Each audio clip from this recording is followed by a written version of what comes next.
जय श्री कृष्ण। राधे राधे। आज हम कार्तिक कृष्ण पक्ष की एकादशी रमा एकादशी की कहानी सुनेंगे।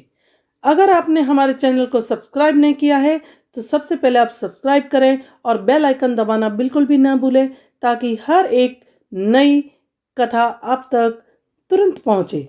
अब हम रमा एकादशी की कथा सुनते हैं। युधिष्ठिर कहने लगे, हे भगवान, कार्तिक कृष्ण एकादशी का क्या नाम है और इसकी क्या विधि है? इसके करने से क्या फल मिलता है? सो कृपा करके विस्तार पूर्वक मुझसे कहिए। श्री कृष्ण बोले, कृष्ण पक्ष की एकादशी का नाम रमा एकादशी है। यह बड़े बड़े पापों का नाश करने वाली है। इसका महात्म्य मैं तुमसे कहता हूँ, ध्यान पूर्वक सुनो।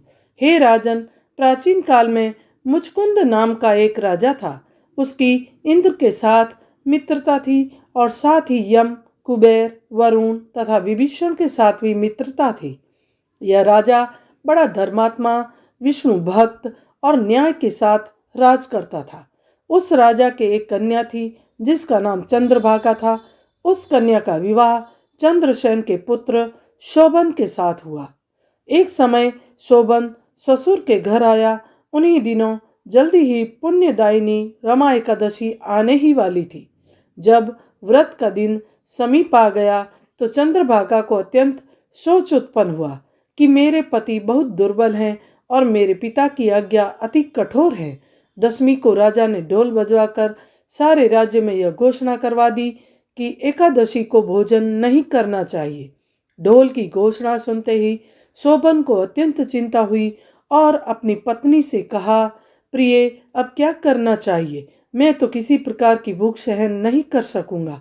ऐसा उपाय बतलाओ कि जिससे मेरे प्राण बच सके, अन्यथा मेरे प्राण अवश्य चले जाएंगे। चंद्रभागा कहने लगी, स्वामी, मेरे पिता के राज्य में एकादशी के दिन कोई भी भोजन नहीं करता। हाथी, घोड़ा, ऊंट, बिल्ली, गौर आदि पितृण अन्न, जल आदि ग्रहण नहीं करते। फिर मनुष्य का तो कहना ही क्या। यदि आप भोजन करना चाहते हैं तो किसी दूसरे स्थान पर चले जाइए, क्योंकि यदि आप यहाँ रहना चाहते हैं तो आपको अवश्य ही व्रत करना पड़ेगा। ऐसा सुनकर शोभन कहने लगा, हे प्रिय, मैं अवश्य ही व्रत करूँगा। जो भाग्य में होगा वह देखा जाएगा। ऐसा विचार कर उसने व्रत रख लिया और वह भूख व प्यास से अत्यंत पीड़ित होने लगा। जब सूर्य नारायण अस्त हो गए और रात्रि को जागरण का समय आया तो वैष्णवों को अत्यंत हर्ष देने वाला था, परंतु शोभन को अत्यंत दुखदायी हुआ। प्रातः काल होते शोभन के प्राण निकल गए। तब राजा ने सुगंधित काष्ठ से उसका दाह संस्कार करवाया, परंतु चंद्रभागा ने अपने पिता की आज्ञा से शरीर को दग्ध नहीं किया और शोभन की अंत्येष्टि क्रिया करने के पश्चात अपने पिता के घर में ही रहने लगी। रमा एकादशी के प्रभाव से शोभन को मंद्राचल पर्वत पर धन धान्य से युक्त तथा शत्रुओं से रहित एक सुंदर देवपुर प्राप्त हुआ। यह अत्यंत सुंदर रत्न और वैदुर्य मणि जड़ित स्वर्ण के खंभों पर निर्मित अनेक प्रकार की स्फटिक मणि से सुशोभित भवन से बहुमूल्य वस्त्र आभूषणों तथा छत्र व चंवर से विभूषित गंधर्व और अप्सराओं से सुशोभित सिंहासन पर आरूढ़ ऐसा लगता मानो दूसरा इंद्र विराजमान हो। एक समय मुचकुंद के नगर में रहने वाला शर्मा नाम का ब्राह्मण तीर्थ यात्रा करता हुआ घूमता घूमता उधर जा निकला और उसने शोभन को पहचान कर कि यह तो राजा का जमाई शोभन है, उसके निकट गया। शोभन भी उसको पहचान कर अपने आसन से उठकर उसके पास आया और प्रणाम आदि करके कुशल प्रश्न किया। ब्राह्मण ने कहा, राजा मुचकुंद और आपकी पत्नी चंद्रभागा कुशल से हैं। नगर भी सब प्रकार कुशल है, परंतु हे राजन, हमको अत्यंत आश्चर्य हो रहा है। आप अपना वृतांत कहिए कि ऐसा सुंदर नगर जो न कभी देखा न सुना, आपको किस प्रकार प्राप्त हुआ। तब शोभन बोला कि कार्तिक कृष्ण रमा एकादशी का व्रत करने से मुझे यह नगर प्राप्त हुआ है, परंतु यह अस्थिर है। यह स्थिर हो जाए ऐसा उपाय कीजिए। ब्राह्मण कहने लगा, हे राजन, यह स्थिर क्यों नहीं है और कैसे स्थिर हो सकता है? यह आप बताइए, फिर मैं अवश्य वह उपाय करूँगा।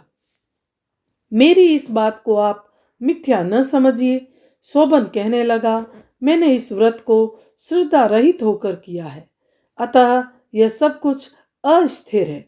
यदि आप मुचकुंद की कन्या चंद्रभागा को यह सब वृत्तांत कहें तो यह स्थिर हो सकता है।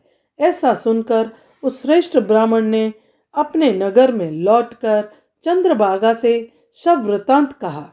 ब्राह्मण के वचन सुनकर चंद्रभागा बड़ी प्रसन्नता के साथ ब्राह्मण से कहा, यह सब बातें आपने प्रत्यक्ष में देखी या स्वप्न की बात कर रहे हैं? ब्राह्मण कहने लगा, हे पुत्री, मैंने महावन में तुम्हारे पति को प्रत्यक्ष देखा है, साथ ही किसी से विजय न हो ऐसा देवताओं के नगर के समान उनका नगर भी देखा है। उन्होंने यह भी कहा है कि यह स्थिर नहीं है, जिस प्रकार वह स्थिर रह सके सो वैसा करना चाहिए। चंद्रभागा कहने लगी, हे विप्र, तुम मुझको वहां पर ले चलो। मुझे पतिदेव के दर्शन की तीव्र लालसा है। मैं अपने किए हुए पुण्य से उस नगर को स्थिर बना दूंगी। आप ऐसा कार्य कीजिए जिससे उनका संयोग हो, क्योंकि वियोगी को मिला देना महान पुण्य है। सोम शर्मा यह बात सुनकर चंद्रभागा को साथ लेकर मंद्राचल पर्वत के समीप वामदेव ऋषि के आश्रम में गया।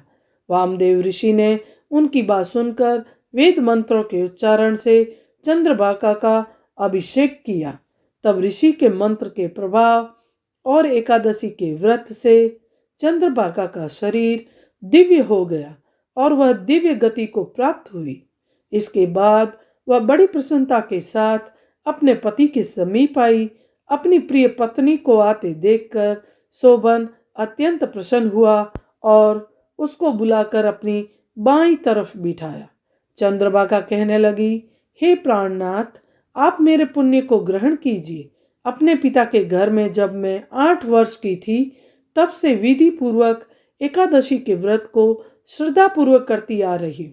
इस पुण्य के प्रताप से आपका यह नगर स्थिर हो जाएगा तथा समस्त कार्य पूर्ण होकर प्रलय के अंत तक रहेगा। इस प्रकार चंद्रभागा दिव्य रूप धारण कर तथा दिव्य आभूषणों और वस्त्रों से सुसज्जित होकर अपने पति के साथ रहने लगी। हे राजन, यह मैंने रमा एकादशी का महात्म्य कहा है। जो मनुष्य इस व्रत को करते हैं उनके ब्रह्म हत्या आदि समस्त पाप नष्ट हो जाते हैं। कृष्ण पक्ष और शुक्ल पक्ष दोनों की एकादशी समान है, इनमें कोई भेदभाव नहीं है। जो दोनों को पढ़ते अथवा सुनते हैं वे समस्त पापों से छूटकर विष्णु लोक को प्राप्त होते हैं। जय श्री कृष्ण। राधे राधे।